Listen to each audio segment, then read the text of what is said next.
Hi, I'm Jayne Beasley. I'm Assistant Head of Midwifery. I'm here at the Grange in Cwmbran.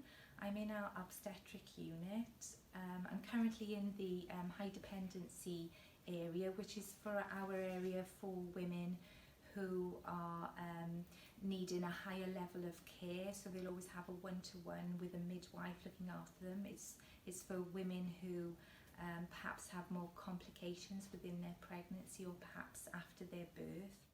It's really positive for our women and for our midwives to have this area, because it means that our women can be cared for by a midwife and the babies can remain with them afterwards. Otherwise it might mean that they were transferred out to a higher level of care.